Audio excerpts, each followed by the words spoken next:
जब बहुकाल करो सत्संगा तब हो सब संशय भंगा। सबु संदेह भ्रम नष्ट हो बहुत दिन सत्संग कथा शुणिले किंतु लीला दर्शन कले होशियार जे तो देखला भाविला ये रे ये तो कौन ये देखो कामी पुरुष भीतर पड़ा भ्रमर पड़गला भगवान को परीक्षा करने मूड बाहर काउआ रूप हो आसला काउ हो आसला आसी कौन कला सीता चरण मो माँ सुंदर चरण में चंचुघात करदेला मूड। वाल्मीकि लिखिं माँ वक्षस्थल को चंचुघात कला गोस्वामी की भल लगे बोधे लिखा चमक अच्छे मूढ़ मो माँ वक्षस्थल को मुह नहीं मो प्रभु सम्मुख कि पापी सेमती कर गोस्वामी स्थान देखले सीता चरण चौच इति भागा जेकोड़ी स्थान को चंचुघात कला चरण भी लगेला चंच भी लगेला एणु बाबा लिखिले सीता चरण चचो इति भागा सीता चरण चचो इति भागा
भागिला मूढ़ मो माँ सहित प्रभु के सुंदर लीला करते क्षत स्थान को धार धार रक्त बाहर निश्चय माँ को कष्ट हो भगवान एमती कि उपाड़ी आने खंडे दुब घास प्रेरित मंत्र कर फिंगिदे मंत्र कर जयंत उपरको फिंगिदे तीव्र तीर हो जयंत को गोड़ेला एमती गर्जन कर गोड़ेला धरी निज रूप काउआ होगी आसते सेना गोस्वामी जी किए पचारे जयंत को काउ करदे आप काउ ना तो कौन अन्य पति पति पत्नी कौन कर देखा कौन दरकार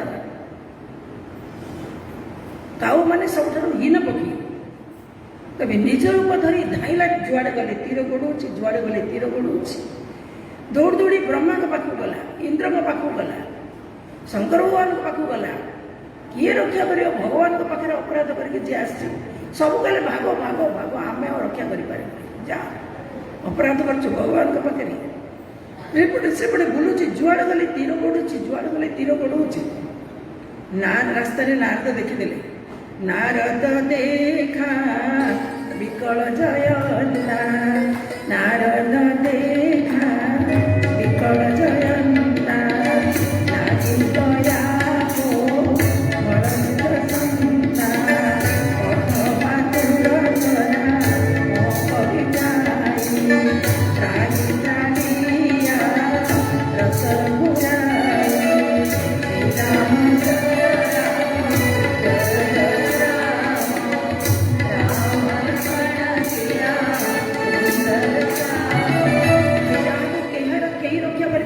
संत रक्षा करेंगे संत शरण जीवन संत निश्चय रक्षा करेंगे नारद देखिले अरे रे जयंत एमती कौन बुलुच चारिड़े मत रक्षा करूँ देवर्षि मत रक्षा करूँ कौन अपराध ना यही अपराध नारद कहले अरे मूढ़ अपराध भगवान के पाखे शरण इंद्र पाखे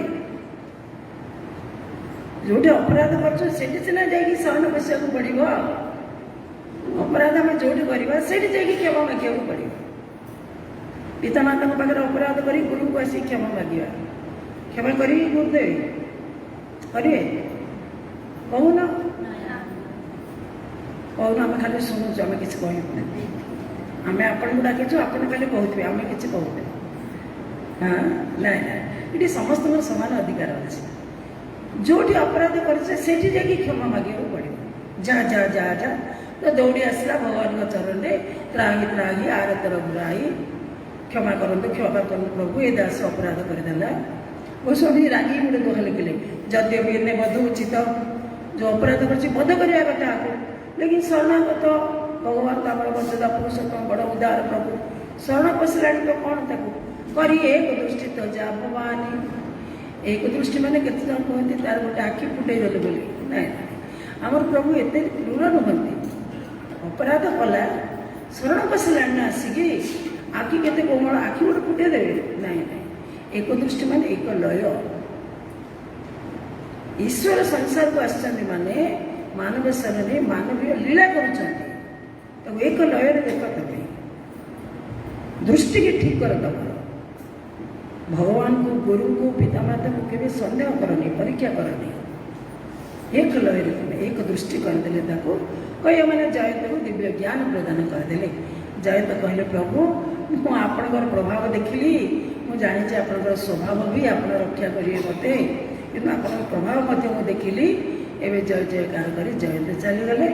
ଆଉ ଭଗବାନ ଅତ୍ରିମୁନିଙ୍କ ଆଶ୍ରମ ଆଡ଼କୁ ରାମ, ଲକ୍ଷ୍ମଣ, ସୀତା ତିନି ହିଁ ଆସୁଛନ୍ତି। ପବିତ୍ର ଆଶ୍ରମ ଅତ୍ରି ଅନୁସୂୟାଙ୍କର ଆଶ୍ରମ ଚିତ୍ରକୂଟରେ। ଆପଣମାନେ ଶୁଣିଥିବେ ଉଣାଧିକା ଅନୁସୂୟା ମାତା ଆମର ପତିବ୍ରତା ସତୀ ସାଧ୍ୱୀ ଦେବୀମାନେ, ଦେବତାମାନେ ମଧ୍ୟ ଯାହାଙ୍କ ଆଗରେ ମୁଣ୍ଡ ନୁଆଁଉଥିଲେ। ବ୍ରହ୍ମା ବିଷ୍ଣୁ ମହେଶ୍ୱରଙ୍କୁ ମଧ୍ୟ 6 ମାସର ଛୁଆ କରିକି ବର୍ଷ ପର୍ଯ୍ୟନ୍ତ ରଖିଥିଲେ ପାଖରେ। କାହିଁକିନା ଲକ୍ଷ୍ମୀ, ସରସ୍ୱତୀ, ସାବିତ୍ରୀ ଯେଉଁ ଅଛନ୍ତି, ପାର୍ବତୀ, ଏମାନଙ୍କୁ ମଧ୍ୟ ଈର୍ଷା ହେଇଯାଏ। ଅନୁସାରେ ଦେଖିଲେ ନାରଦ କହିଲେ, ଆପଣମାନେ ଦେବୀମାନେ ମଧ୍ୟ ମର୍ତ୍ତ୍ୟରେ ଜଣେ ନାରୀ ଅଛନ୍ତି, ତାଙ୍କ ସହିତ ଆପଣମାନେ ସମାନ ନୁହନ୍ତି। ସିଏ ଏମିତି ପତିବ୍ରତା ଧର୍ମରେ ପ୍ରତିଷ୍ଠିତ ଅଛନ୍ତି, ଏତେ ପ୍ରତିଷ୍ଠିତ। ଲକ୍ଷ୍ମୀ ଦେଖିଲେ, କହିଲେ ହଁ ଆମଠୁ କ'ଣ ସିଏ, ଆମେ ଦେବୀମାନେ ଯୋଉଠି। ନାରଦ କହିଲେ, ନା ତୁମେ ତାଙ୍କ ସହିତ ସମାନ ନାହିଁ। ପ୍ରମାଣ କେମିତି, ଆମଠୁ ଅଧିକ ବୋଲି ସିଏ କେମିତି? ନାରଦ କହିଲେ, ଦେଖିବ ମୁଁ କହିବି।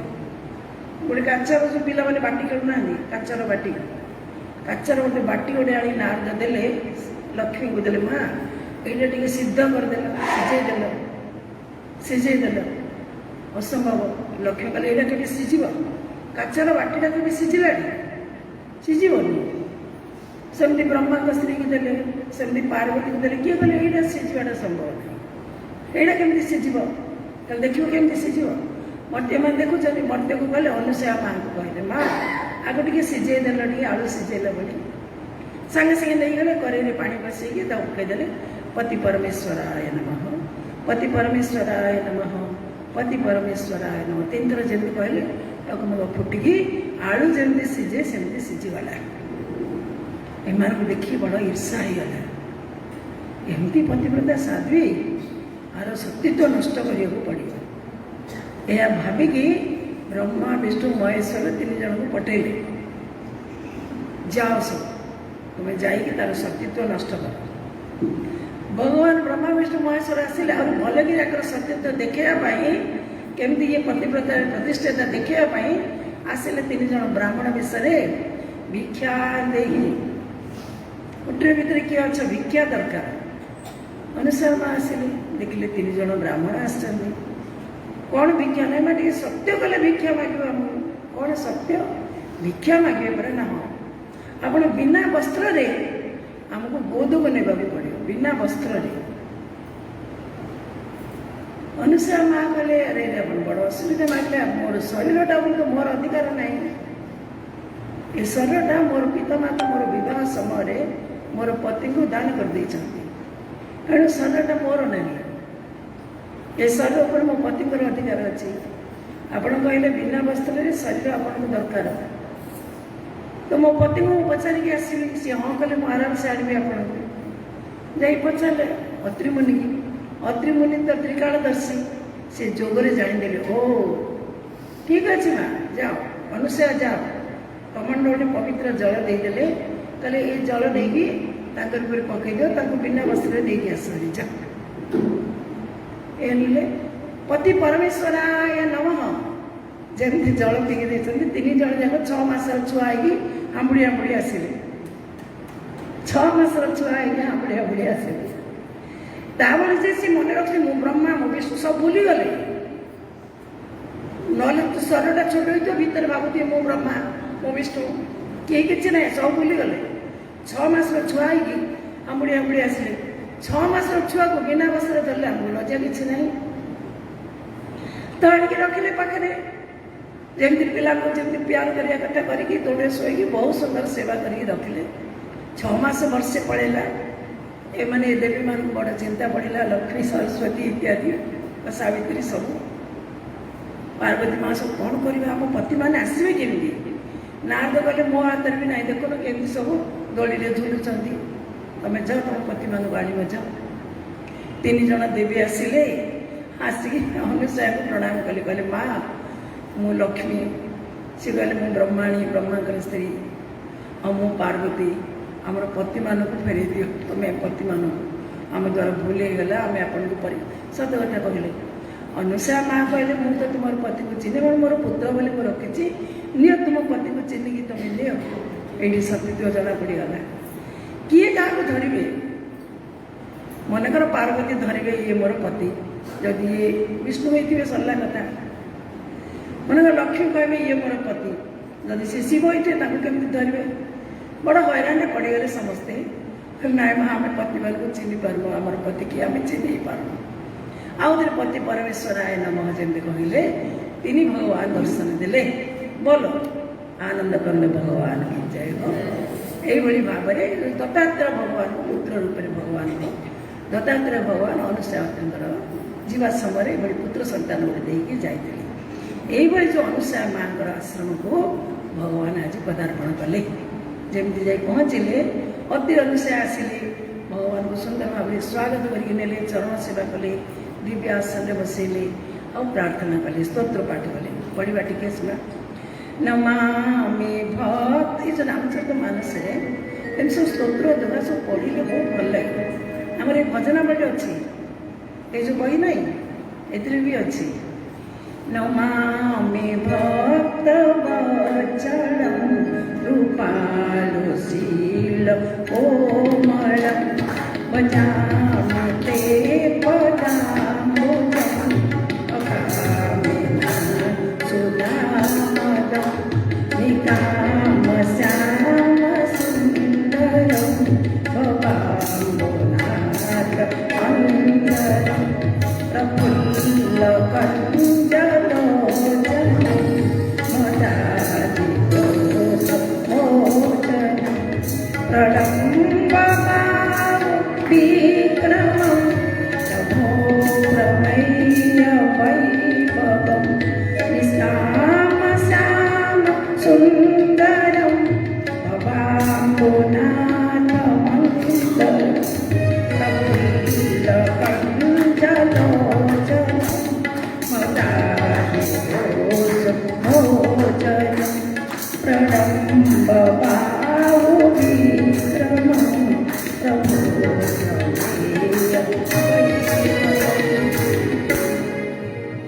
अनेक प्रकार स्तोत्र पाठ कले। प्रभु आपण आसुचंदी पृथ्वीर भार निवारण करने, जटा जुट बकल धनु तीर श्यामल कोमल शरीर आपणकर बहुत सुंदर देखा जाउछि। प्रभु सीता रुक्मिणी सीता को माया रुक्मिणी सीता को धरिचन छांगरे लखन सचराचर दानी प्रभु अनंत सांगे अच्छे आपणकर ए पृथ्वीर भार निवारण कर अनेक स्तोत्र पाठ कले। एक रात्रि भगवान विश्राम कले। संध्या जमी अनुसया माँ सीता को कुटीर भीतर को नहीं गले। बहुत मुनि ऋषि मैंने आसिले, वेद वेदांत आलोचना कले। श्रीराम लक्ष्मण अग्निमुनि सहित सत्संग कले। कुटीर बाहर बसिकी अनुसया माँ देवता मान पाई दिव्य वसन भूषण अम्लान वस्त्र देले और दिव्य वसन अलंकार सब माँ को पिंधे देले। बहुत अलंकार देला माँ को पाखे माँ को पिंधे देले। आम सीता माता बहुत बुद्धिमती देखिले। एभली एक महिला पाखक आसी माने नारी धर्म उपरे शिक्षा करने कथा। आम पाख से कहीं आसछन जदि आम किसी शिखा कथा। निज भर बहुत सन्देह था शिक्षा करने कथा। तो अनुसया माँ को सीता माता पचारे, देवी आपण जानी मो पति सहित मुझे ମୁଁ ବିବାହ କରିକି 12 ବର୍ଷ ଥିଲି ଅଯୋଧ୍ୟାରେ ମୋ ପତିଙ୍କ ସହିତ। କିନ୍ତୁ ମୋର ବୟସ ବହୁତ କମ୍ ହୋଇଥିବା ଯୋଗୁଁ ମୋର ଶାଶୁମାନେ ପ୍ରକୃତ ନାରୀର ଧର୍ମ କ'ଣ ମୋତେ ଶିକ୍ଷା ଦେଇନାହାନ୍ତି। କାରଣ ମୋର ବୟସ ବହୁତ କମ୍ ଥିଲା, ମୁଁ କମ୍ ବୟସରେ ବିବାହ କରି ଆସିଥିଲି। ଆଉ ବନବାସରେ ଏବେ ଯିବା ପରେ ମୋତେ ବୟସ ହୋଇଯାଇଥିଲା। ପ୍ରକୃତରେ ନାରୀମାନଙ୍କର ଧର୍ମ କ'ଣ, ନାରୀ କିଭଳି ଭାବରେ, କାହିଁକିନା ସେତେବେଳେ ଶିକ୍ଷାଗତ ଯୋଗ୍ୟତା ନାରୀମାନଙ୍କୁ ଦିଆଯାଉନଥିଲା। ଏବେ ଯେମିତି ନାରୀମାନେ ପାଠଶାଠ କରୁଛନ୍ତି ଝିଅମାନେ, ସେତେବେଳେ ନାହିଁ, ଶିକ୍ଷାଗତ ନଥିଲା। କୋଉ ଗୁରୁକୁଳକୁ ସେମାନେ ଯାଉନଥିଲେ, କିନ୍ତୁ ସେମାନେ ମଧ୍ୟ ପରମଗତି ପାଉଥିଲେ, ସେମାନେ ମଧ୍ୟ ଜ୍ଞାନର ଅଧିକାରୀ ହୋଇପାରୁଥିଲେ। କେମିତି ନା କେବଳ ପରମଗତି ଲାଭ ବିନା ନାରୀ ଶ୍ରମେ, ଯେବେ ଛଳ ଛାଡ଼ି ରହେ ପତିବ୍ରତା ଧର୍ମେ। ପରମଗତି ଲାଭ ବିନା ନାରୀ ଶ୍ରମେ, ଯେବେ ଛଳ ଛାଡ଼ି ରହେ ପତିବ୍ରତା ଧର୍ମେ। ଶ୍ରୀରାମ ଜୟ ରାମ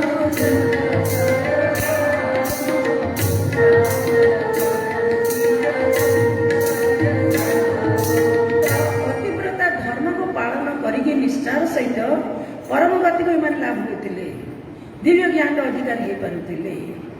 କାହିଁକିନା ଜ୍ଞାନଟା ଗୋଟେ ଏମିତି ଜିନିଷ କି ବାହାରେ ନାହିଁ, ଜ୍ଞାନ ସମସ୍ତଙ୍କର ଭିତରେ ଅଛି। ଆମେ ଜନ୍ମ ପୂର୍ବରୁ ମାଆର ଗର୍ଭରେ ଯେତେବେଳେ ଥିଲେ, ଭଗବାନ ଆମକୁ ଜ୍ଞାନ, ବୁଦ୍ଧି, ବିବେକ, ବୈରାଗ୍ୟ, ଦୟା, କ୍ଷମା, କରୁଣା, ଯେତେ ଦୈବ ଗୁଣ ସବୁ ଆମ ଭିତରେ ରଖିକି ଆମକୁ ସଂସାରକୁ ପଠେଇଲେ। ଆମ ସମସ୍ତଙ୍କ ଭିତରେ ଅଛି, ଆପଣ ଭାବନ୍ତୁନି ନାହିଁ ରହିଲେ।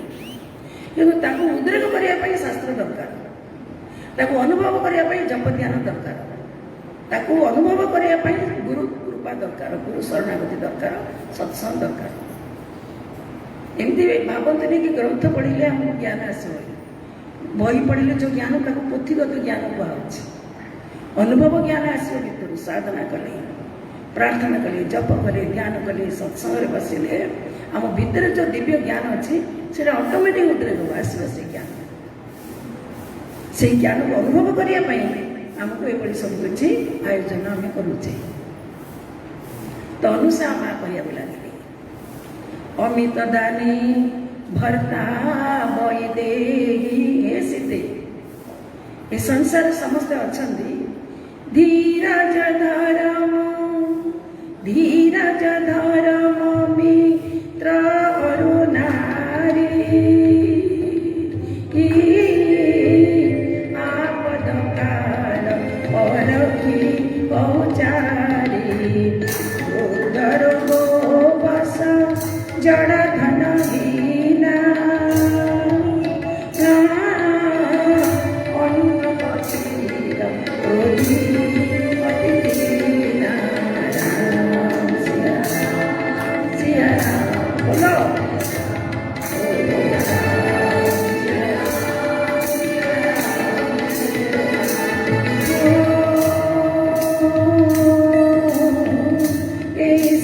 पति कर, ऐसे पति कर, किए अपमान।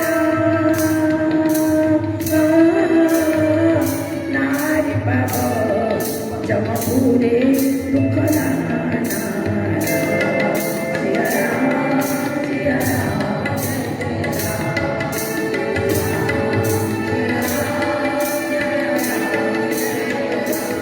देवी चारि जन को विपत्ति समय परीक्षा करा जाए। धीरज माने धैर्य, धैर्य उपर आम बहुत कथा कहूचे, किंतु विपत्ति समय केति धैर्य आमको जना पड़े। धीरज धर्म को मध्य सेमती, विपत्ति समय आप केते धर्म को रक्षा कर। मित्र को परीक्षा करा जाए विपत्ति समय, नारी को परीक्षा करा जाए विपत्ति समय।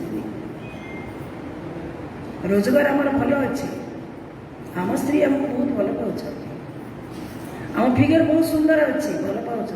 काली आपंकर विकृति होगा शरीर, कौन असुविधा होगा, बेमार होगा, धन रोजगार कमीगला, आप देखिए नारी के साथ दूसरी आपको। विपत्ति समय स्त्री को परीक्षा करा जाए, विपत्ति समय मित्र को परीक्षा करा जाए। सब भल अच्छे ना, भाईना भाईना आज्ञा आज्ञा कर समस्ते पाखक आसवे।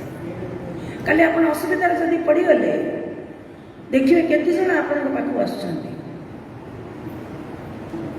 ଦେଖିଲେ ମଧ୍ୟ ନ ଦେଖିଲା ଭଳି ପଳେଇବେ। ମୋ ସାଙ୍ଗ ପରା ସିଏ ଫୋନ୍ ଏବେ ଧାର ହେଇଯାଇଛି, 5-10 ଲକ୍ଷ ଧାର ହେଇଯାଇଛି, ତାକୁ ଦେଖିଲେ ଟଙ୍କା ମାଗୁଛି, ତାକୁ ଦେଖିଲେ ଟଙ୍କା ମାଗୁଛି, ଯିବିନି।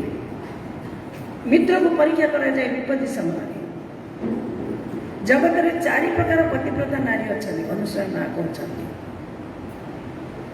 ନାରୀକୁ ପ୍ରଥମେ କହିବାକୁ ଲାଗିଲେ ନିଜର ପତି ଅତି ଦୀନ ହୁଅନ୍ତୁ, ଅନ୍ଧ ବଧିର, ବହୁତ କେତେ କଥା କହିଲେ। କାହାର ପତି ଆଖିକି ଦେଖାଯାଉନି, ଅନ୍ଧ ବଧିର, କାହା ସ୍ୱାମୀକି କାମକୁ ଶୁଭୁନି, କାହାର ସ୍ୱାମୀ ଏମିତି ଖାଲି ଚଢ଼ା ଭଳିଆ ଅବସ୍ଥା ଅଛନ୍ତି, ଅତି ଦୀନ ହୀନ ବୁଦ୍ଧି, କାହାର କଥାରେ ରାଗିକି ପିଟି ପକାଉଛନ୍ତି, ଏମିତି ମଧ୍ୟ ପତି ଅଛନ୍ତି।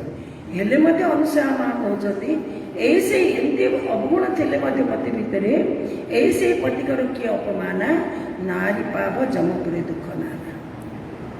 ଏତେ ଜପ ତମ ପୂଜା ପାଠ କର, ପତିଙ୍କ ପ୍ରତି ଯଦି ପ୍ରେମ ନାହିଁ ତୁମର, ତାହେଲେ ନାରୀ ଯମପୁରୀ ବହୁତ କଷ୍ଟ ପାଇବ। ନୟାଗଡ଼ରେ ମୁଁ କଥା କରୁଥିଲି, ଜଣେ ମା ଠିଆ ହେଇକି ମୋତେ ପଚାରିଦେଲେ ପ୍ରଶ୍ନ ନୟାଗଡ଼ରେ, କହିଲେ ମା ଆପଣ କହିଲେ ଏଇଟା ସତ ଯେ, ହେଲେ ପତି ଯଦି ଘରକୁ ରାତି 12ରୁ ଡ୍ରିଙ୍କ କରିକି ଆସୁଥିବ, ଯୁଗ ଅନୁସାରେ ସିଏ ବି ପଚାରିଲେ ଠିକ୍ କଥା, ଆମକୁ ଭଲ ପାଉନଥିବେ, ଆଉ ଗୋଟେ ଦୁସରା ନାରୀ ପାଖରେ ମନ ଲଗେଇଥିବ, ଏଇଭଳି ପତି ପ୍ରତି ଆମର ଭଲ ଭାବ ଆସିବ ନା? ଆପଣ ଯେଉଁ କହିଲେ ଅନ୍ଧବଧିରକୁ ଦିଅନ୍ତି ଦିନା, ସେଇ ସତ, ଏଇଟା ସତ ଯେ ପୁରାଣରେ ଲେଖା ଅଛି। ଆଜିକାଲି ଯୁଗରେ ଯେଉଁ ପତିମାନେ ଏମିତି କରୁଛନ୍ତି, ସେ ପତିକୁ କ'ଣ କରାଯିବ? ଆମର ଭାବ ଆସିବ? ସେ ବି ବଡ଼ ସମସ୍ୟା ନାହିଁ। ଦେଖ ମା, ଏଇଭଳି ହେଲେ ମଧ୍ୟ ଅନୁସୂୟା ମା କରୁଛନ୍ତି ନାରୀକୁ ଭଗବାନ ସକଳ ପ୍ରକାର ଶକ୍ତି ଦେଇଛନ୍ତି। ତୁମେ ଯେଉଁ କହିଲ ଏଭଳି, ରାବଣ ମଧ୍ୟ ଏମିତି ଜଣେ ପତି ଥିଲା, ହିରଣ୍ୟକଶ୍ୟପ ମଧ୍ୟ ଏଭଳି ପତି ଥିଲା। ମନ୍ଦୁଦୁରୀ କୁଆଡ଼େ ପଳେଇଥିଲେ, କୟାକୁ କୁଆଡ଼େ ପଳେଇଥିଲେ, ଏଇଭଳି ପତିକି ଧରିକି ସେମାନେ ଥିଲେ। ଡ୍ରିଙ୍କ କରି ଘରକୁ ଆସୁଛନ୍ତି ମନେକର, ବା ତୁମକୁ ଭଲ ନ ପାଇକି ଆଉ ଗୋଟେ ନାରୀ କୋଉଠି ତାକୁ ଭଲ ପାଉଛନ୍ତି, ତମେ ଏଇଥିପାଇଁ ବୋଲି ଦରକାର ହେଲେ ତାକୁ ଶାସନ ବି କରିପାରିବନି। କିନ୍ତୁ ପତିକୁ ଛାଡ଼ିକି ତମେ ଦୁସରା ପତି ପାଖକୁ ପଳେଇବି, ୟା ତ ମୁଁ ଏକୁଟିଆ ରହିଯିବି, ଏମିତି ଭାବନି କେବେ। ପତିଙ୍କୁ ପରିତ୍ୟାଗ କେବେ କରନି, ଭଗବାନଙ୍କୁ ପ୍ରାର୍ଥନା କର, ଚେଷ୍ଟା କର ତମେ ତାଙ୍କୁ, କାହିଁକି ସିଏ ମୋତେ ଭଲ ପାଉନାହାନ୍ତି, ଆଉ ଗୋଟେ ସ୍ତ୍ରୀକି ଭଲ ପାଉଛନ୍ତି, ମୋତେ ଭଲ ପାଉନାହାନ୍ତି, କ'ଣ ମୋ ପାଖରେ ଅଭାବ ଅଛି? ଚେଷ୍ଟା କର, ମାନେ ପୁରୁଷାର୍ଥ କର, ଚେଷ୍ଟା କର, ପ୍ରାର୍ଥନା କର ତାଙ୍କ ପାଇଁ ବୋଲିକି। ତାରି ସତ୍ୟ ନ ଶୁଣିଲେ ଏପଟେ କାନ୍ଦିକି ଆଣିକି ଅଣ୍ଟାରେ ଭିଡ଼ିକି କବାଟ ପଛରୁ ଝାଡ଼ୁ ଆଣିକି ଦରକାର ହେଲେ ଦିଅ, ବାଟକୁ ଆଣିବାକୁ ପଡ଼ିବ। ପେଟେଣ୍ଟ ମେଡିସିନ ଶୁଣିଛନ୍ତି ନା? ନାଇଁ ମୁଁ କହୁନି ପିଟ ବୋଲି। ଆମ ଆଶ୍ରମରେ ବ୍ରହ୍ମପୁର ଗୋଟେ ଗ୍ରୁପ ଯାଇଥିଲେ, ଋଷିକେଶକୁ ଯାଇଥିଲେ, ଆମ ବ୍ରହ୍ମପୁର ଗୋଟେ ଗ୍ରୁପ ପେଟେଣ୍ଟ ମେଡିସିନ ଦେଖେଇଲେ। ସେଠି ଦେଖିଲେ ସନ୍ନ୍ୟାସୀ ମାନେ ବହୁତ ଖୁସି ହେଇଗଲେ, କାହିଁକିନା ଘରକୁ ଡ୍ରିଙ୍କ କରିକି ଆସିବ, ପିଲାମାନଙ୍କୁ ଡ୍ରାମା ଦେଖେଇଲେ ସବୁ ଷ୍ଟେଜରେ, କଲଚରାଲ ପ୍ରୋଗ୍ରାମ ଯୋଉ ହୁଏ। ହଁ, ହେ ତୁ କିଛି ନାହିଁ, ତୁ ଖାଲି କାହୁଲିଟା କିଛି ନାହିଁ, ମୋର ଉଷ୍ମାନ ତାର, ମୋର ଏମିତି ଅଛି ସେମିତି, ଗାଈକି ମଦ ପିଇକି ଗଲା, ତୋ ବୋପା ଏମିତି, ତୋ ମା ସେମିତି, ତୁ ସେମିତି। ଏ କେତେ ଚେଷ୍ଟା କଲା, କେତେ କ'ଣ କଲା, ଶେଷକୁ ଗଲା ଉଷ୍ମାନ ତାରା, ଯାହା ଝାଡ଼ୁ ଆଣିଲା ପିଟି ନେଲା, ଏକା ସାଙ୍ଗରେ ଗୋଡ଼ରୁ ମୁଣ୍ଡ ପର୍ଯ୍ୟନ୍ତ ପିଟିଲା ଖାଲି ଧରିକି, ବାଟକୁ ପଳେଇ ଆସିଲା ସାଙ୍ଗେ ସାଙ୍ଗେ। କହିବା ପିଟ ନାହିଁ, କହିବା ମାନେ ଯେ ଶାସନ ବି କରିପାରିବ, କରୁଛନ୍ତି ବହୁତ ମହିଳା ଅଛନ୍ତି। ପତିକୁ ପରିତ୍ୟାଗ କିନ୍ତୁ କରନ୍ତି। ଆମ ସତ୍ସଙ୍ଗରେ ଜୟ ମା ଅଛନ୍ତି, ଏବେ ବି ଅଛନ୍ତି, ତାଙ୍କ ନାଁ କୁମାରୀ। ସବୁବେଳେ ତାଙ୍କ ସ୍ୱାମୀ ଖାଲି ସବୁବେଳେ ସତ୍ସଙ୍ଗ ଆସିଲେ ଖାଲି କାନ୍ଦିବେ, ସବୁବେଳେ କାନ୍ଦିବେ ଖାଲି। ଏବେ ତାଙ୍କ ସ୍ୱାମୀଙ୍କ ଦେହାନ୍ତ ହେଇଗଲା, ବହୁତ ଭଲ, ପାଠଶାଳ ପଢ଼ିନାହାନ୍ତି କିନ୍ତୁ ସତ୍ସଙ୍ଗରେ ବହୁତ କାମ କରନ୍ତି। ସବୁବେଳେ ମୋତେ କହିବେ କ'ଣ କରିବି। ତାଙ୍କର ଭଉଣୀ ବାହା ହେଇଥିଲେ, ସିଏ ଆଉଥରେ ଆସିଛନ୍ତି, ତାଙ୍କର 2ଟା ପୁଅ, ନାନୀର ଗୋଟେ ପୁଅ। ଏତେ ବଢ଼ିଆ ସେ ମା କହିବେ, ଦେଖ ତୁମକୁ ଯଦି ମଦ ପିଇବାକୁ ଇଚ୍ଛା ତୁମେ ଘରେ ପିଅ, ଆଣିକି ଘରେ ପିଅ, ବାହାରକୁ ମଦ ପିଇକି ଆସିବେ। ମୋ ପିଲାମାନେ ବଡ଼ ହେଲେଣି, 3ଟା ପୁଅ ତାଙ୍କର, ପାଠ ପଢ଼ିବେ, ଇଏ କରିବେ, ତ ପିଅ ବୋଲି। ସେଥିପାଇଁ ମୋତେ ଆମକୁ ସବୁବେଳେ କହେ, ସତ୍ସଙ୍ଗରେ କ'ଣ ପ୍ରୋଗ୍ରାମ ହେଲେ ମୁଁ ସନ୍ଧ୍ୟାବେଳେ ଆସେନି, ମୁଁ ଡେରିରେ ଆସିବି, ନହେଲେ ଦିନବେଳେ। ତା ନନା ଆସିକି ଖାଇକି ଶୋଇପଡ଼ିଲେ ମୁଁ ଆସିବି, ବାସ। ତାକୁ ଏତେ ସୁନ୍ଦର ବାଟକୁ ସିଏ ଆଣିଲେ ହେରି, ଘରେ ତୁ ମଦ ପିଇବାକୁ ହବ, ବାହାରେ ମଦ ପିଇବାକୁ ହବନି, ମଦ ପିଇକି ଘରକୁ ଆସିବାକୁ ହବନି, ମୋ ପିଲାମାନେ ଜାଣିବାକୁ ହବନି। ତାକୁ ମନ୍ତ୍ର ଫନ୍ତ୍ର ଶିଖେଇକି ଚଉରାରେ ସେ କ'ଣ ବଟ ଉସ୍ତରେ ନେଇ ପାଣି ଦେଇକି ମନ୍ତ୍ର ଶିଖେଇ ଏମିତି କରି କରି କରି କରି ବାଟକୁ ନେଇ ଆସିଲା ହାରି। ଜଣେ ସ୍ତ୍ରୀକୁ ଚାହିଁଲେ ଜଣେ ପୁରୁଷ ବାଟକୁ ଆଣିବାଟା କଷ୍ଟ, ଜଣେ ସ୍ତ୍ରୀ ଚାହିଁଲେ ଜଣେ ପୁରୁଷକୁ ବାଟକୁ ଆଣିପାରିବନି ସହଜରେ। କାହିଁକିନା ଭଗବାନ ନାରୀମାନଙ୍କ ଭିତରେ ବହୁତ ଶକ୍ତି ଦେଇଛନ୍ତି। ସେ ମା କେତେ ସୁନ୍ଦର, ସେ ଭଉଣୀ ଜଣକୁ ମୋତେ ବହୁତ ଭଲ ଲାଗିଲା, ତାଙ୍କ ସ୍ୱାମୀକି କେତେ ସୁନ୍ଦର ସେ ବାଟକୁ ଆଣିଲେ। ସେ କାନ୍ଦି କାନ୍ଦି କ'ଣ କରି ବହୁତ ଗୁରୁଦେବ ଆପଣ ସବୁ କରିପାରିବେ, ଆପଣ କରିପାରିବେ, ମୋ ପିଲାମାନଙ୍କୁ ଏତେ ସୁନ୍ଦର ସେ କୁହନ୍ତି କଥା, ବହୁତ ଭଲ ଲାଗେ। ପାଠଶାଳ କିଛି ପଢ଼ିନାହାନ୍ତି ବିଶେଷ, କିନ୍ତୁ ବହୁତ ଭଲ। ସେଥିପାଇଁ ଅନୁସୂୟା ମା କହୁଛନ୍ତି ଏଇ ସେଇ ପତିକର କିଏ ଅପମାନ, ନାରୀ ପାବ ଜମପୁରେ ଦୁଃଖ ନାନା। ଆଉ ଜଗତରେ 4 ପ୍ରକାର ପତିବ୍ରତା ନାରୀ ଅଛନ୍ତି, ଉତ୍ତମ, ମଧ୍ୟମ, ନିର୍ଜଳ। ଉତ୍ତମ ପ୍ରକାର ପତିବ୍ରତା ନାରୀ କିଏ? ଉତ୍ତମ ନାରୀ କିଏ? उत्तम के अस वसमन माही, उत्तम के अस वसमन माही, सपने आनंद पुरुष जगनाही, मध्यम परपति देख राजा पिता पुत्र जैसे, श्री राम जय राम।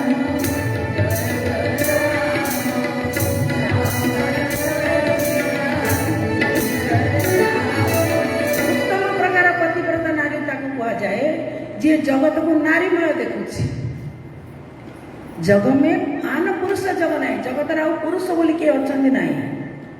मो दृष्टि जगत नारीमय, जड़े मात्र पुरुष सी होती मोर स्वामी। एमती जो नारी भावुची ताकू कह जाए 1 नंबर पतिव्रता नारी। वर्तमान भारतवर्ष सेमती कहीं नहांती, एभली नारी नहांती। 500 वर्ष तले थिले मीरा, मीरा भक्तिमती मीरा थिले 500 वर्ष तले, जी कि गिरिधर गोपाल को पिलादिन भल पाउथिले। सी ही जड़े पुरुष, बाकी समस्ते मो आखिरे नारी, एभली भावुथिले मीरा। केते कष्ट मीरा को दिया है, आप शुणुथे। मीरा विष नहीं देले मीरा, पिलादिन भगवान को भल पाउथिले। गोटे बर पार्टी जाऊला, बर पार्टी देखी मीरा को 8 वर्ष बयस होता। माँ को पचारे, माँ ये सब किए जाऊँगी कौन बाजा बाजुची, रोशनी चलुची? तो माँ कहले ये गोटे बर जाऊँगी अमुक झील को बह कर। अच्छा माँ मु क्या बह करी? माँ कौन करेंगे? गोपाल मूर्ति रखी कहले तू बड़ हेले आपको बह कर। मीरा पिलादिन गोपाल को भल पाया लगे, पिलादिन उपयुक्त बयस जो है बह जो अनुभव आसला भितर, गोपाल को धरी कहती मुझे बह कर, ही मोर स्वामी। जबरदस्त राणा कुंभ सहित पितामाता बह करदे। गोपाल को धरिकी पालिंगी जाते मीरा, जीवन गुरुदेव लिखिछन बहुत सुंदर।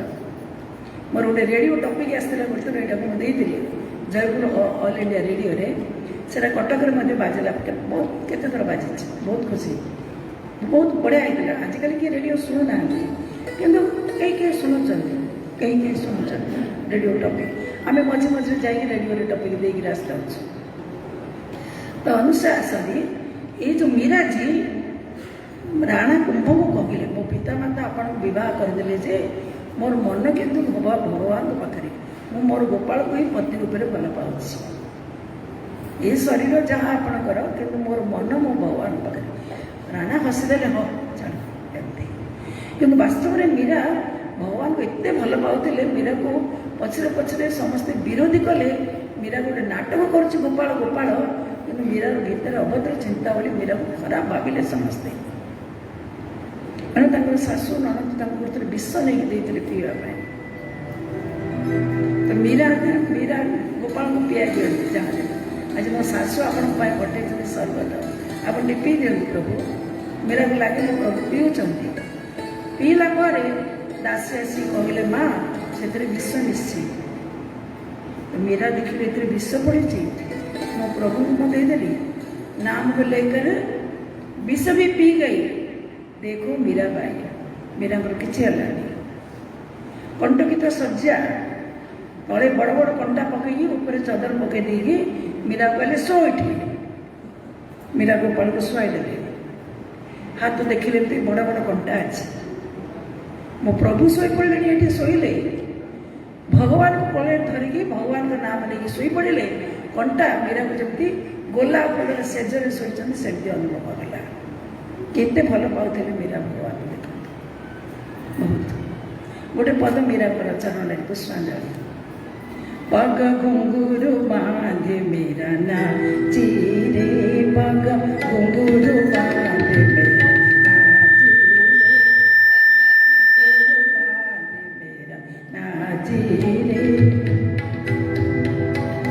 पग घुंघरू बांधे मेरा नाची रे, पग घुंघरू बांधे मेरा नाची रे, पग घुंघरू बांधे मेरा नाची, पग घुंघरू बांधे नाची विश्व का प्याला राणा जी बेटा, विश्व का प्याला राणा जी बेटा, पीपत मीरा आसी रे, पग घुंघरू नाची रे, पग घुंघरू बांधे नाची रे। लोग कहे मीरा भई बाबरी, लोग कहे मीरा भई बाबरी, सासु कहे कुल नासी रे, पग घुंघरू बांधे नाची रे, पग घुंघरू बांधे नाची रे, पग घुंघरू बांधे।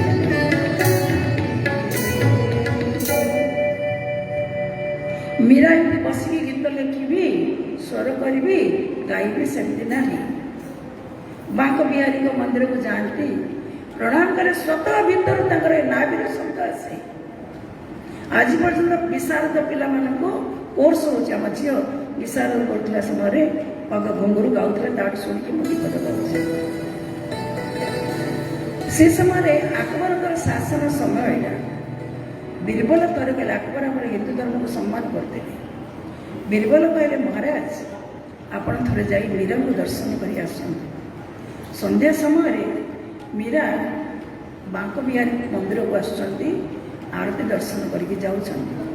केड़े केड़े महापुरुष मैंने आसुच्च मीरा को दर्शन करने आपण चलते। तो अकबर जी छद्म बेश घोड़े आसिक मंदिर में बस मीरा आसे ठीक समय केते भक्त मैंने अपेक्षा करते मीरा को दर्शन करने। मीरा कुआड़े लक्ष्य न था, सीधा मंदिर भीतर को जाते आरती दर्शन करती। मीरा उदंड नृत्य करती भावर सहित। मेरे मीरा को लिखा मेरे तो गिरी धर गोपाल, मेरे तो गिरिधर गोपाल, दूसरा न कोई, मेरे तो गिरिधर गोपाल, दूसरा न कोई, मेरे तो गिरिधर गोपाल, जाके सिरम मोरा मुकुट, जाके सिरम मोरा मुकुट, मेरो पर छोड़ी, मेरे तो गिरिधर गोपाल, दूसरा न कोई, मेरे तो अकबर भाव भी रहे। मीरा का भावपूर्ण संगीत सुने मूल्यवान बाहर करके मीरा चरण में अकबर चरण में पकड़ी पड़े। अकबर से जो सभा से जो मंदिर मीरा नणंद बसते दियर एमान जाकि राणा को कहले भैया आज देखो मीरा गोपाल गोपाल नाटक करछि, आज महाराज मूल्यवान कथा देखी जाइछे। राणा आसी देखिले महाराज कंठार बांक बिहारी चरण में पड़ी। मीरा बड़े भक्तिमती मीरा चुटिकी धरिकी राणा सभा टाणी टाणी नहीं गले ମୂଳଟା ବ୍ୟଭିଚାରୀ ମୀରା ଜଣେ ଆଦର୍ଶ ଗୋଟେଇ ଥିଲେ। କେହି ଚିହ୍ନି ପାରିଲେନି ମୀରା। ଟାଣି ଟାଣି ନେଇକି ଯମୁନା ନଦୀକୁ ଠେଲି ଦେଲେ। ମର ଯା, ଦରକାର ନାହିଁ ତୋର ବୋଲି ନଦୀ ବ୍ୟଭିଚାରୀ ମୀରା ଠେଲି ଦେଇକି ପଳେଇ ଆସିଲେ। ମୀରା ଦେଖିଲେ, ଚିହ୍ନି ପାରିଲେନି ମୋତେ। ପ୍ରଭୁ ଆପଣଙ୍କ ନାଁରେ ଗଭୀର ଗଣ୍ଡକୁ ଦେଇ ପଡ଼ୁଛି। ଗଭୀର ଗଣ୍ଡକୁ ମୀରା ଦେଇ ପଡ଼ନ୍ତି। ତାଙ୍କ ପଛରେ କାହିଁକି ଟାଣିଦେଲା। ମୀରା ବେଲକୁ ଦେଖିଲେ ଗିରିଧର ଗୋପାଳଙ୍କୁ ଦର୍ଶନ କଲେ। ଭଗବାନ ଶେଷ କଲେ, ମୀରା ତୁମର ଶେଷ ହେଇଗଲା, ଏବେ ଜୀବନ ସରିଗଲା, ଏବେ ନୂତନ ଜନ୍ମ ତୁମର ହେଲା। ଆସ, କେହି ତୁମକୁ ଚିହ୍ନି ପାରିଲେନି, ଏବେ ତୁମେ ମୋର। ଆସ ମୋ ପାଖକୁ ଆସ, ମୁଁ ବୃନ୍ଦାବନରେ ଅଛି, ମୋ ଦ୍ୱାରିକାରେ ଅଛି, ଆସ ମୋ ପାଖରେ ରହିବ, ଆସ। ଏଠି କହି ଭଗବାନ ମୋତେ ଧାନିଲେ। ମୀରା ଚାଲିଲେ। ଭଗବାନଙ୍କ ପାଇଁ ମୁଁ ବଞ୍ଚିବି, ଦରକାର ନାହିଁ ସଂସାର ମୋର। ଚାଲିଲେ ମୀରା, ଚାଲିଲେ। ଚାଲି କେତେ ଯିବେ। ରାଜକୁମାରୀ ସେନ୍ସଲେସ୍ ହେଇକି ପଡ଼ିଗଲେ ରାସ୍ତାରେ। ଆଖି ଖୋଲିଲାକୁ ସେ ବୃନ୍ଦାବନରେ ମୀରା। ଏତେ ସୁନ୍ଦର ମୀରାକୁ ଲାଗିଲା ବୃନ୍ଦାବନ ପ୍ରଭୁଙ୍କର ଲୀଳା ସ୍ଥଳୀ। କଦମ୍ବ ବୃକ୍ଷ ଦେଖିବାକୁ ଲାଗିଲେ, ଗିରି ଗୋବର୍ଦ୍ଧନ ଦର୍ଶନ କରିବାକୁ ଲାଗିଲେ। ଯମୁନା କୂଳରେ ମୋ ପ୍ରଭୁ କେମିତି ରାସ କରୁଥିଲେ। ମୀରା ଅତି ସୁନ୍ଦର। ଗଲି ଗଲି ହରି ଗୁଣ ରାମେ ଏତେ ସୁନ୍ଦର ମୀରା ବୃନ୍ଦାବନ ଭଲ ଲାଗିଲା, ବହୁତ ଭଲ ଲାଗିଲା ମୀରା। ମୀରାକୁ ଲୋକ ବେଶୀ ହଇରାଣ କଲେ। ସମସ୍ତେ ମୀରାଙ୍କର ପରିଚୟ ପାଇଗଲେ ଯେମିତି ସବୁବେଳେ ଲୋକ ଭିଡ଼ ହେଲେ ମୀରାଙ୍କ ପାଖରେ। ମୀରା କେତେ ଭଜନ ଗାଇବେ, କେତେ କାହାକୁ କହିବେ। ସବୁବେଳେ ଆମେ ପ୍ରବଚନ କରୁଛୁ, ସବୁବେଳେ ଖାଲି ପ୍ରବଚନ କରିବା ଠିକ ନାହିଁ। ନିଜର ବ୍ୟକ୍ତିଗତ ସାଧନା ଦରକାର, ନିଜର ଜପ ଜ୍ଞାନ ସ୍ୱାଧ୍ୟାୟ ପାଠ ଦରକାର। ତମେ ବ୍ୟକ୍ତିଗତ ସାଧନା କଲେ ହିଁ ତମ ଶକ୍ତି ମିଳିଲେ ତମେ ପ୍ରସାଦ ସ୍ୱରୂପ କାହାକୁ ଦେଇପାରିବ। ଖାଲି ତମେ ଦବ ଯଦି ତମର ସଞ୍ଚୟ ଆଦାୟ କରିବାକୁ ପଡ଼ିବ ନା। ମୀରା ଦେଖିଲେ କିଛି କରିପାରିଲେ ନା, ନିଜର ବ୍ୟକ୍ତିଗତ ସାଧନା କିଛି ହେଇପାରିଲା ନାହିଁ। ମୀରା ବୃନ୍ଦାବନ ଛାଡ଼ି ପରେ ଏକାନ୍ତ ଜାଗାକୁ ଯିବି, ଯୋଉଠିକି ମୁଁ ଜପ ଧ୍ୟାନ କରିପାରିବି, ମୋ ପ୍ରଭୁଙ୍କର ଭଜନ କରିପାରିବି। ଯିବା ସମୟରେ ସନ୍ଥ ଦର୍ଶନ କରିବି ବୋଲି ରୂପ ଗୋସ୍ୱାମୀଙ୍କ ଆଶ୍ରମକୁ ଗଲେ। ରୂପ ଗୋସ୍ୱାମୀ ଜୀବ ଗୋସ୍ୱାମୀ ଦି ଭାଇ। ରୂପ ଗୋସ୍ୱାମୀଙ୍କ ଆଶ୍ରମ ଯେତେବେଳେ ଗଲେ ସନ୍ଥ ଦର୍ଶନ କରିବା ପାଇଁ, ତାଙ୍କର ଚେଲାମାନେ କହିଲେ, ମା ଆମର ଗୁରୁଦେବ କୌଣସି ନାରୀ ମୁଖ ଚାହୁଁନାହାନ୍ତି। ସେ ଚିହ୍ନାହାନ୍ତି ମୀରା। କହିଲେ, ଦେଖିଲେ ଜଣେ ସ୍ତ୍ରୀ ଲୋକ, ଆମର ଗୁରୁ କୌଣସି ନାରୀ ମୁଖ ଚାହୁଁନାହାନ୍ତି, ତେଣୁ ଆପଣ ଭିତରକୁ ଯାଆନ୍ତୁ। ମୀରା ପଳେଇ ଆସିଲେ ବାହାରେ। କହିଲେ, ତୁମ ଗୁରୁ କେବେଠାରୁ ପୁରୁଷ ହେଲେଣି? ମୋ ଦୃଷ୍ଟିରେ ତ ଜଗତ ନାରୀମୟ, କେହି ପୁରୁଷ ମୋତେ ଦେଖାଯାଉନାହାନ୍ତି ସୃଷ୍ଟିରେ। ଜଣେ ପୁରୁଷ ଉତ୍ତମ, ସେ ହେଉଛନ୍ତି ମୋର ପତି ଭଗବାନ ଶ୍ରୀକୃଷ୍ଣ। ବାକି ତ ସବୁ ନାରୀମୟ। ତୁମ ଗୁରୁ ମୋତେ କ'ଣ ଦେଖିବେ? ମୁଁ ତ ସେ ଗୁରୁ ତୁମ ଗୁରୁକୁ ଦେଖିବାକୁ ଚାହୁଁନି। ମୀରା ପଳେଇ ଆସିଲେ। ରୂପ ଗୋସ୍ୱାମୀ ବାହାରକୁ ଆସିଲେ, କଣ୍ଠସ୍ୱର ଶୁଣିକି ପଚାରିଲେ, କିଏ ସେ? ନାଇଁ, ମହିଳା କିଏ ଆସିଥିଲେ? ହରି ସାକ୍ଷାତ ଭକ୍ତିମତୀ ମୀରା, ଆମର ସୌଭାଗ୍ୟ। ମୀରା ଆସିଥିଲେ ଆମ ପାଖକୁ। ଦୌଡ଼ିଗଲେ ରୂପ ଗୋସ୍ୱାମୀ, ମୀରାଙ୍କୁ ପ୍ରଣାମ କରି ସ୍ୱାଗତ କରିକି ଆଣିଲେ। ଏଇଭଳି ମହିଳାକୁ କୁହାଯାଏ 1 ନମ୍ବର ପତିବ୍ରତା ନାରୀ। ମୀରାଙ୍କ ଲାଇଫ୍ ବଡ଼ ସୁନ୍ଦର ପଡ଼ନ୍ତୁ। ଦ୍ୱାରିକା ପଳେଇଲେ ମୀରା। ଦ୍ୱାରିକାରେ ଯାଇକି ଦେଖିଲେ, ଅଦ୍ଭୁତ କଥା ଦେଖିଲେ, ଅଦ୍ଭୁତ ଦୃଶ୍ୟ ଦେଖିଲେ। ଦ୍ୱାରିକାଧୀଶ ଭିତରୁ ଲକ୍ ହେଇଛି। ଭକ୍ତମାନେ ବାହାରେ ଭଜନ କୀର୍ତ୍ତନ କରୁଛନ୍ତି। ବାହାରେ ପୂଜା ଆରତ ସବୁ ବାହାରେ ଚାଲିଛି, ସଂକୀର୍ତ୍ତନ ବାହାରେ। ଏସବୁ କ'ଣ ପଚାରିଲେ ମୀରା? ବାହାରେ କ'ଣ ସବୁ କୀର୍ତ୍ତନ କରୁଛ? ମନ୍ଦିର କାହିଁ ଖୋଲୁନ? ମନ୍ଦିର ବନ୍ଦ ହେଇଛି। ଏମାନେ କହିଲେ, କ'ଣ କହିବୁ ମା? ଚିହ୍ନି ନାହାନ୍ତି କେହି ମୀରା। କହିଲେ, କ'ଣ କହିବୁ ମା? ଆମେ एकदिन आम भजन करुँ बाहर हठात मंदिर भर बंद हो गला। आम भाविलु कौन आम द्वारा भूल होगा अपराध होगा। भगवान बोली क्रोध कले भीतर लक हो कबाट भांगी बाहर करने डर लगुच आमको तेज केते दिन है आम बाहर कीर्तन कर प्रार्थना कर मीरा पचारे केवल घटना एम गोटे तिथि कहले गोटे दिन कहले मीरा मन पकड़े जो दिन मीरा को विष दिया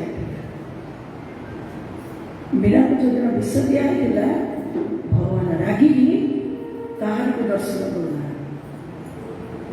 मीरा बहुत कांदी शुणिला परिचय देले मीरा द्वार पाखे कबाट पाखे ठिया द्वार पाखे उच्च स्वर कांदी सुंदर नृत्य कर प्रेमर सहित मीरा भजन हे प्रभु मुझे आप द्वार खोलते मुझे प्रभु आप दर्शन कर द्वार खोलते हठात झड़ तोफान समुद्र में उठिला झड़ तोफान अंधकार एमती झड़ तोफान आसला झड़ तोफान आसला कि किए क्या देखा करेंगे छिन छत्र लोक पड़े सब किसी समय पर झड़ बंद होगा भक्त मान जो आसिले द्वार खोला मीरा जो शाढ़ी पिंधि से शाढ़ी भगवान द्वारिकाधीश माँ कवियारी शरीर में गुड़ाई मीरा स्वदेह भगवान सहित मिसी एमती मीरा थे भारतवर्ष भक्ति से महिला को एक नंबर पतिव्रता नारी कहुए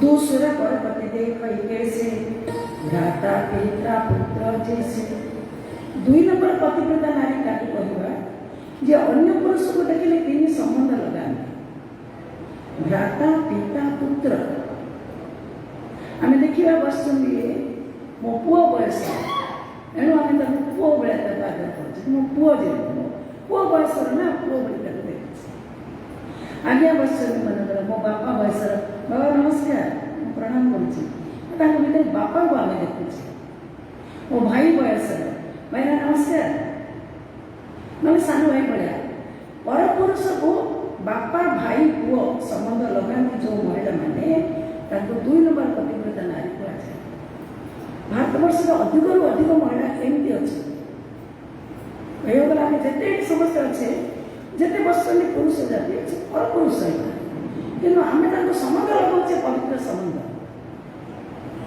एवं भी पतिव्रता तीन नंबर पतिव्रता से जो भितर अभद्र चिंता भीतर लेकिन धर्म को भय अच्छे धर्म विचारी पतिव्रता धर्म कर ना ना मुझे किसी खराब काम करी मत अधर्म हो बाछ मिली समाज में मत पाप हो एणु पति प्रति प्रेम ना कि भय पतिव्रता धर्म पालन कर तीन नंबर पतिव्रता पति देव तो परपति रति कल रौरव नरक जन्म शब्द पढ़ाई सहसा जन्म पर्यटन जाए रौरव नरक पढ़ती अपने पति देव जो मैंने दूसरा पति पाखे मन लगाती अति हीन जाती पतिव्रता मैंने आप भावतुनि खाली पति को भल पाइबा पतिव्रता नारी कहुए पति को भल पाऊ से नारी मैंने पति परिवार प्रति रहा पड़ो खाली आम स्वामी की आमको भल लगुच आम स्वामी बापा माँ को भल लगुच पतिव्रता नारी धर्म नहीं परिवार सहित आडजस्ट जो नारी चलुची सब पूर्व काल स्त्री मैंने एमती चलुते समस्ते यही पतिव्रता धर्म पालन करुले कि पिता माता मैंने शाशु शशुर क्या किए पुओ मैंने अच्छा प्रेम श्रद्धा जबत कम से घर करुले कूह पोखरी जाकि पा आणुले गोबर आणिक घर लिपुले केते सेवा करुले पिला जत्न करुले धान कुटिकी चाउल बाहर करुले यही काम कर परम धाम को जाऊे दिव्य ज्ञान अधिकारी परिवार आजिकल बहुत कष्ट देखुचे सब बहुत शिक्षित नारी मैंने बाहर कि पिता माता प्रति श्रद्धा ना बहुत जगह बहुत अनुभव भी अच्छे बापा माँ बहुत कष्ट रोच अलग रांधि खाऊँ ना कहू भल लगुनि जन को घर मत डाक प्रदर्शन जाइए जड़े डाक खाइबा माँ आम घर प्रसाद पाइबा ठीक अच्छे बोले देखी घर घर देखिए पुणा काले घर भरा लगला सब देखिए से बुढ़ी लोग जन शोचन मोबाइल तुम माँ ना शाशु एमती मुँह के शाशु हाँ हाँ शाशु नमस्कार माँ कहले से जो बुढ़ी माँ एमती एत बुढ़ी है ना तथापि गलानी 70-75 हम बोलो एमती कौन आसल माँ सुनावड़ा आसी मैं हसी हसी कथा पचार बहुत पचार पाड़ी मो कहले मुझे शाशु सी घर सी कौन शोना हाँ परा बुढ़ी मो पाखे पुड़ा हो ये भाषा मत कहले मत एत खराब लगे शुणिकी मत लगे मुझे फेरिकी पड़ेगी घर खाइबी मत खाद्य गुड़ा मत विष भाया लगे सत कौच कहले बुढ़ी मो पाखे पुड़ा रोच बुढ़ी आउनी 2टा पुआ अच्छा क्या पाक जाऊनी मत एत खराब लगे मुझे माँ सेमती कहनी माँ सेमती कहनी झील तुम्हें देख तुम भाग्य तुम माँ तुम पाखे रोचे से बुढ़ी कहते तू बम्बे कुआड़े कुआड़े रोचे से सुविधा ना तुम सौभाग्य से जहाँ पाखे बापा माँ रोचे तुम सौभाग्य तुम भाग्य तुम माँ तुम पाखे रोचे घर किए कर पचारि किए घर तुम पुराणा काले आमर आमर जे तुम्हें या कहून भाई खराब लगे ये घर तुम या ना मो शशुर अरे शशुर या घरे तुम अच्छे ना तुम घरे सी अच्छा ये घर शाशु शशुर या ये घर भीतर तुम ये घर को बो आसले शाशु घर तुम अच्छे ना तुम घरे शाशु अच्छा धीरे कहनी बहुत पाप हम तुम जान ना तुम्हें जहाँ कर सब तुम पिला देखिए तुम किसी खराब हेनी मुझे बोली सप्तम तुम पिला भी देखुच देख सप्तम अष्टम पढ़े पुओ मैंने माँ बोली अपमान करुच यहाँ भल ना माँ को आदर कर माँ को आदर कर तुम के तुम स्वामी को हाथ धरी चलवा तुम शाशु पाठ पढ़ी मनुष्य करके चाकरी कर